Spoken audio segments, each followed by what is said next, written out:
Thinking about selling that house or maybe refinancing the house. So I'm going to give you guys some tips, 5 tips for how to get ready for an appraisal. So maybe you're thinking about refinancing, maybe you're going to sell the house. So grab a cup of coffee. In this case, that's what I'm drinking because I just love my coffee.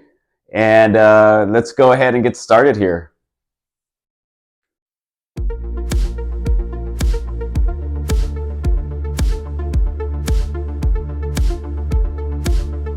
My name is Steve. I'm a realtor out here in the Los Angeles, San Gabriel Valley. I work with Suarez Realty Group. So thank you for coming by, checking out the channel and stuff like that. If you like and you're liking what you're seeing and hearing, I would really love your support by liking and subscribing down below. That would really help me out, to be honest with you. So appreciate it. Thank you so much. But hey, listen, I wanted to talk about home appraisal tips today for the seller and those that are thinking about refinancing. So what to do before an appraisal. So tip number 1 is begin with your home's curb appeal, right? So first impressions go a long way with anything in life, whether you're meeting somebody or you're going to sell a house. You want to give that first impression, right? Some of the things that you can do to kind of help you out with that would be, one is like flowers, adding some fresh flowers to the area, to the walkway, up by the doorway, maybe cleaning out some of the goop that builds up on some of the steps and the porches if you have a porch. Mowing the lawn is a big one. You know, you want to make it look nice and clean. It's kind of like getting a haircut. So I want to try to, which I think I need because my hair is kind of getting a little long over here. But so mowing that lawn and stuff, trimming the bushes, some of the trees that are overgrown, just kind of really getting it to the point where it looks really kind of nice. Maybe hire somebody to come help you out for the weekend and make it a fun little thing. Get some pizza, whatever the case may be. But first impressions go a long way. So beginning with your home's curb appeal makes a big difference. So think about that. Okay, so that's tip number 1. Tip number 2. So tip number 2 is going to be decluttering your home. You know, when the appraisal does come in, they're going to walk through the house. They're going to take measurements. They're going to take a look in all the rooms, bedrooms, bathrooms, the nooks and crannies and stuff like that. So their job is to try to see the value of the home, right? So tip number 2 would be decluttering your house. So making sure those bedrooms are nice and clean, tidied up. Kitchen is decluttered. I would say like making sure the dishes are put away. There's no like garbage in the kitchen area. Just really just cleaning it all up. I would think less is more for me, you know, so the less things you have out anywhere in any room, the better it is, right? It's like a brand new canvas. You just want it to look really nice, clean, make it smell really nice as well. So tip number 2 would be decluttering your home, because like I said, they are going to come in, they are going to take measurements, they are going to need access. They're going to need access to all the bedrooms and the kitchens and the living room and all the rooms that you might have in your house. So just making sure everything's decluttered, it's going to make their job a lot easier, and that way they can kind of go forward.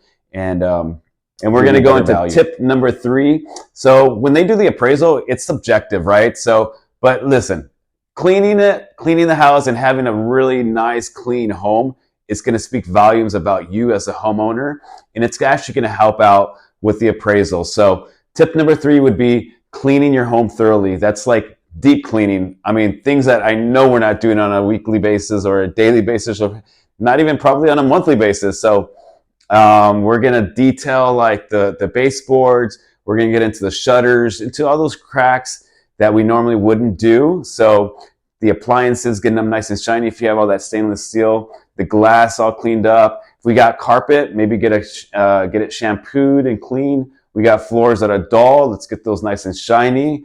You know, all these little things are going to help out.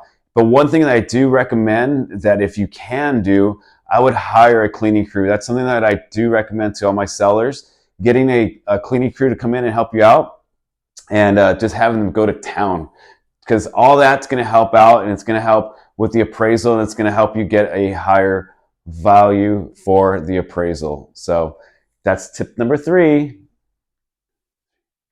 All right, so tip number 4, we're gonna make minor repairs, and the rule of thumb is the $500 rule. So we're gonna walk through the house, we're gonna take a look to see if there's any dripping faucets, squeaky doors, scuffs on the walls, maybe we've got chips, we need to repaint some walls, the handrails are not falling apart, so we want to do a thorough walkthrough, making sure all the lights, so go around, check all your lights, replace any light bulbs that are out, and then smoke alarms and the carbon monoxide alarms. So making sure we have new batteries in those and that they're working properly.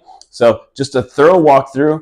Rule of thumb is about $500. You don't want to spend any more than that. And just kind of get everything up to par. So it's going to make a big difference, okay? So that's tip number 4.